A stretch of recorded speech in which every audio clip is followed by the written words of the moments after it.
Everything is constantly moving. And human beings with their contracted entity try to make that into an object by stocking it in memory and thought, but it never actually is real. It's just like a battery for a while of energetic expression, and then it just flows in a different way. It has to keep moving eventually. We think we can control it, but it takes an enormous amount of energy to hold on to that idea and thought, and ultimately it never stops moving. It never stops. There's no time. It's just always just change. Everything is constantly changing. Patterns of change. See and feel and experience being. So that can happen anywhere. Walking, it can happen at work. But if it needs to be that you take some time out, or somebody takes some time out to just give themselves some space, that's good. It's a tool. It's a tool, because that tool helps with the reaction, the conditioned reaction to challenge itself and learn new habits of just not having to contract all the time. And then that flows into the thought process that sees the contraction in thought and goes, okay, I don't have to stay contracted in thought. It's happening. That's okay. That's okay too. Everything I can't get out of this contracted thought process is okay. I'm doing contracted thought and that's not good. That's okay.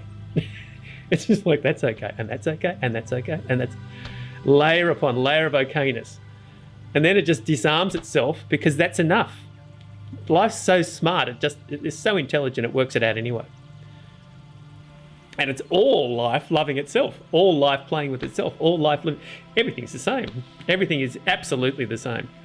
It's not the same as far, it's a different expression, but it's just complex life in turmoil. There's amazing, beautiful life with all its personality and character in that human being, but there's no one. That's not a self or a separate person. We use oxygen, we use food.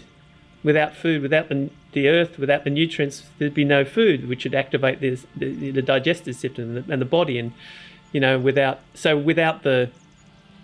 We can't be separate from the nutrients that are keeping the body going. We can't be separate from the oxygen, because there's not one separate from the other. We can't be separate from the sun. The earth can't be separate from... None of it can be separate from anything, because it's all interactive. And human beings, we just contract into this idea, and then everything else is just seen as separate and different. It's the miracle, the human being being able to actually look out and look in and see itself as that as well is the absolute beauty of being a human intelligence. It's not a human. It's not even this is not this human being's intelligence. It's life interacting with itself by looking at itself, and then it sees that it's that. So it's all the same. It's like, and then then it gets the beauty of a contrast point, like a perspective point, through a human intelligence. When people go from childhood, openness, freedom, and then we get contracted into a society and school and all of that sort of stuff, and it's sort of the way the society's set up. That's just what happened. And then when people start to explore this, and they actually see the open nature, the absolute complexity of what's really here, it's like becoming a child again. It's just this beautiful, a completely fresh, vibrant complexity and appreciation for it without having to know how it is. It's just as it, in the flow of it. And when the layers are seen, the involuntary subconscious reactions stop firing up as much. There is an inherent established awareness that just goes, and all of these things that happening can keep happening. They're okay. Because that's just the particular characteristic of that personality. And it may always do that.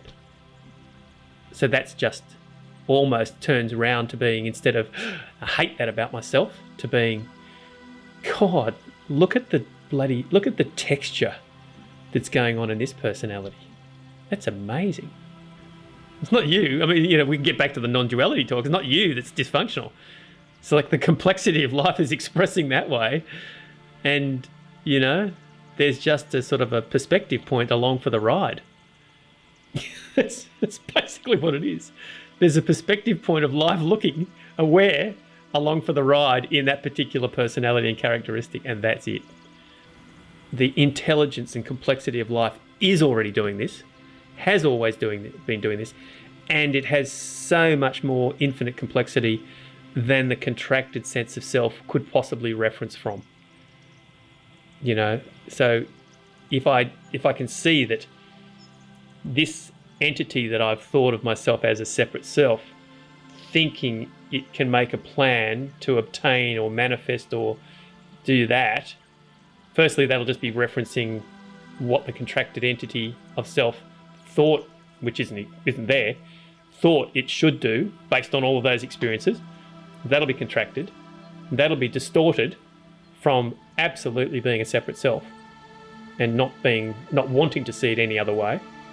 So whatever comes from that will be sort of distorted to lead back to more separate self-suffering. It won't satisfy the flow, this expression, whatever this human expression is, has got the capacity to do, whatever talents or learnt expressions or learnt skills it has the capacity to do, just let it do that, because life and the intelligence of life will do that. And if this body mind says, oh, now that means there's no one there, so I don't have to do anything, that decision is referenced from a resistance to the flow of life, saying, I'm not a separate self. I know because I am a separate self that I'm not a separate self, It's like saying it like that. So therefore I will forcibly not do anything. And that's not open either. It's just like that in between, that unknown. Okay, I don't know. Let's go. Oh, that's a good one. A bumper sticker. I don't know. Let's go. I'll leave it at that.